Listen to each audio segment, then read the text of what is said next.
It has been way too long since our last weekly, and we apologize, but we're back with a full update, including some reveals, so stay tuned.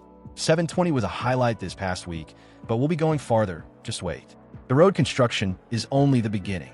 We aim to be your go-to source on the 380 expansion and everything it impacts across Denton County. Whether you're a daily commuter, a curious neighbor, or just someone who wants to stay ahead of the curve, this is where you'll find straightforward updates, helpful visuals, and the bigger picture behind the cones and closures. Buckle up and hit subscribe. We're here almost every week. Let's fire up the logo and roll on out. US 380 updates, keeping you informed until the dust settles. Just like 5-0, we're going out west.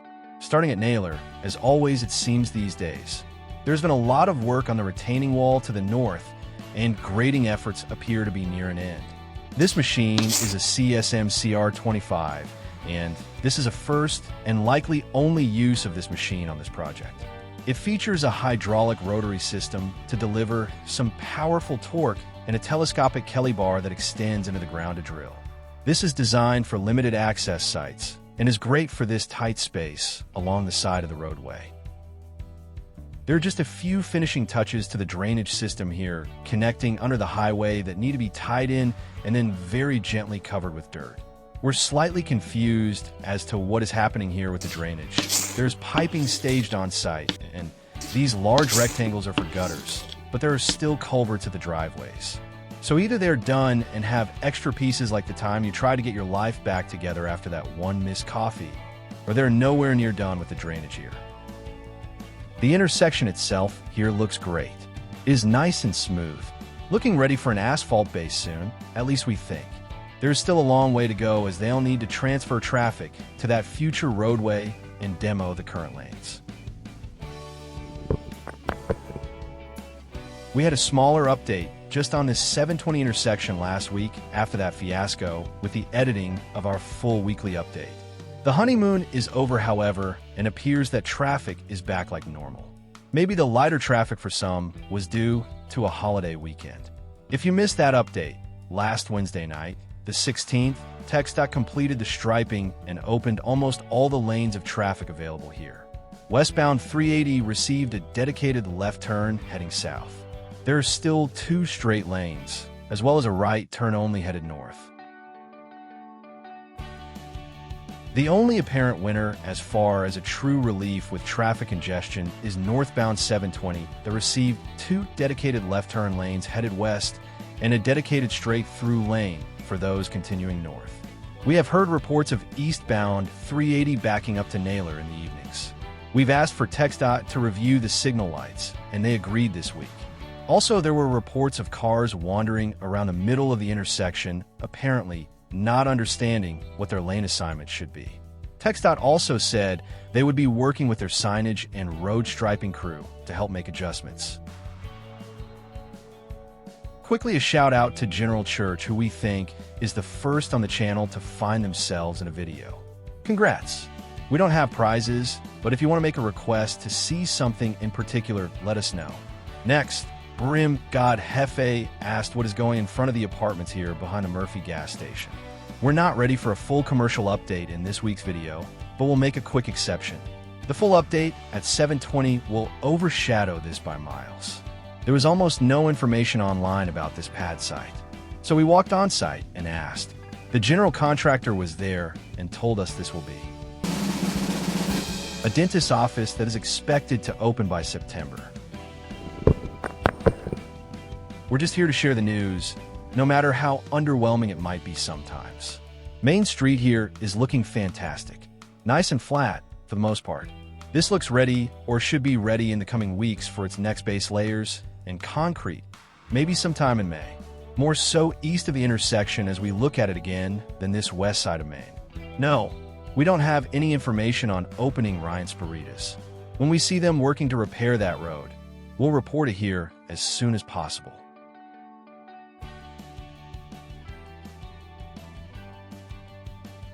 Our forever sponsor, don't sleep on this.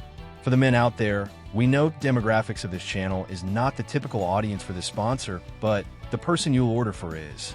If you're planning a celebration, Whether it's a birthday, graduation, or any special event, they've got you covered with custom yard signs that will bring your occasion to life. Sign Gypsies delivers more than signs. They deliver joy. They handle everything from design to setup, so you can sit back and enjoy the fun. Visit signgypsies.com to book today and use promo code 380updates for a free upgrade on your next birthday sign. Terms and conditions apply. Can already tell this is going to be a long video. Normally the sponsor is around the 423 update, but we're just now at the bridge over Lake Louisville that has been ready for beams for a while. Almost all the concrete work up to the bridge is done. Everything is ready. The beams are being delivered from east to west with Teal and Legacy at the front of the line and waiting on their final installs. There's always some animosity when flying over the water, especially when there is nothing to really update here, but we have quite a few new viewers that might not have seen this view. Thankfully, we're just now seeing all the birds flying around that could have ended the party for us real fast. Anyways, nothing really to see here, just some interesting views of the bridge and lake. We're just west of NAVO, but not quite to Paloma Creek, headed back east towards NAVO. The town of Little Elm earlier this month sent out their own 380 update that included some information about the NAVO traffic switch being in April. We were going to talk about that last week and thinking that was a bit too ambitious to report. We're less than a week before the end of April and still have a lane of traffic to pour. The sidewalks are not complete and there is a giant driveway still to be completed. The traffic switch will likely come in May. We'll keep an eye on it and work with TxDOT to get a ballpark date. A traffic switch will move westbound traffic to the new service road, so the overpass can be built in the middle, across NAVO.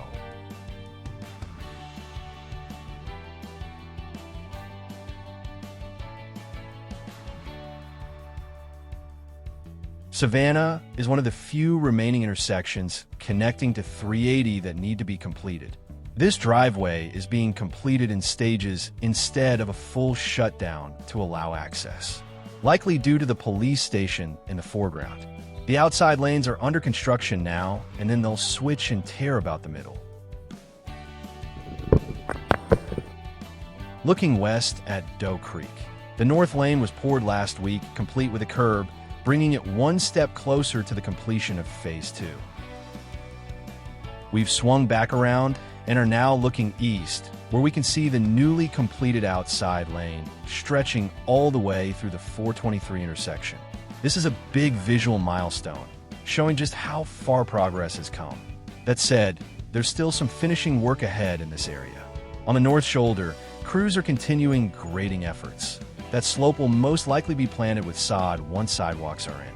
Before that, gutter forms will be placed, followed by sidewalk installation, which sets the stage for future landscaping and other beautification touches. There's still quite a bit of concrete yet to be poured throughout this section, especially before we can make that key traffic switch, the one that finally moves everyone out of the current tight quarters we've all been navigating. And one more thing we're still waiting on: bridge beams for this area, which will unlock the next phase of progress once they arrive. Isn't it fun to watch these big kids play down there in the sand with their tractors, just moving dirt back and forth? We talked a lot already and haven't even made it to the intersection yet. More rebar is staged for the next lane to be formed and poured in the coming weeks. Some forms are already set on the east side of the intersection here during filming, but will report some time on Wednesday and then covered before the storm overnight. As we can see in the background there, the large yellow screed machine was ready to go.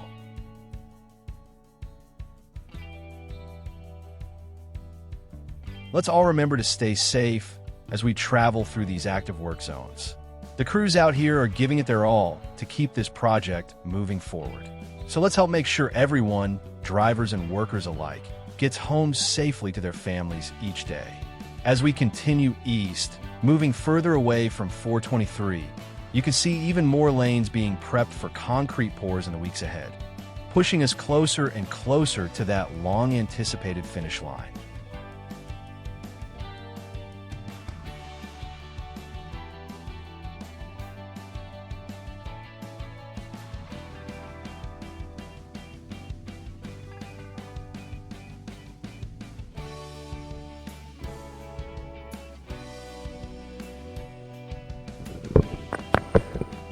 Teal is a little boring this week, but the service road westbound looks nice and spacious.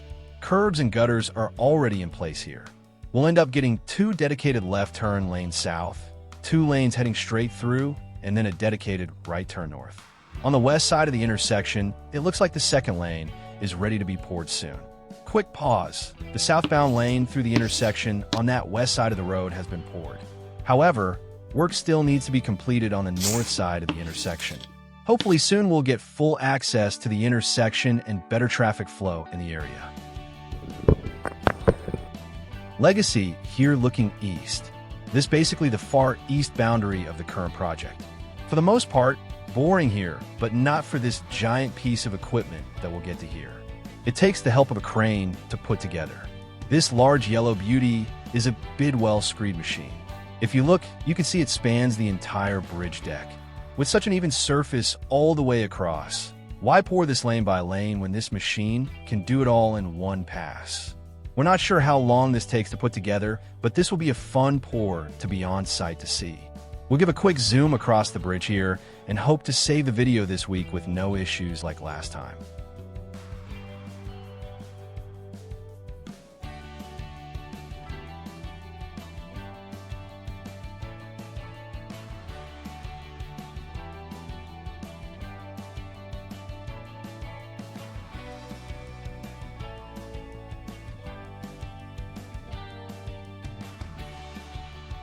Way out west near the Main Street intersection. Target is expected to arrive sometime in 2026. For now, crews have been moving dirt around for a while, but this week is the first time we've gotten a clear look at the structure's outline. Target will take up the larger square footprint toward the back, with space for additional retail in the lighter sections. There's plenty of room on this corner, so we'll likely see more development here in the future.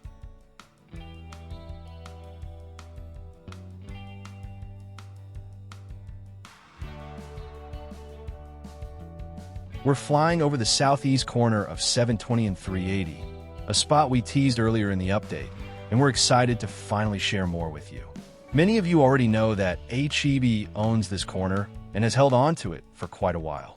But now, we've uncovered some fresh details worth highlighting. Take a look at this graphic.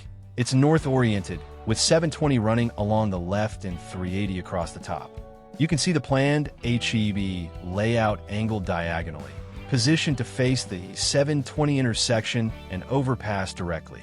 This update just came in last month, and we'll be keeping a close eye on it as things develop. That's a wrap on this week's update.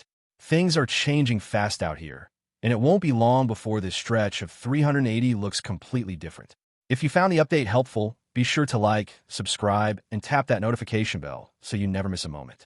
We've actually had the chance to meet a few of you out in the wild. Keep an eye out for us in our 380 Update t-shirts. Got a question or something you've noticed? Drop it in the comments. We'd love to hear from you. Thanks for watching.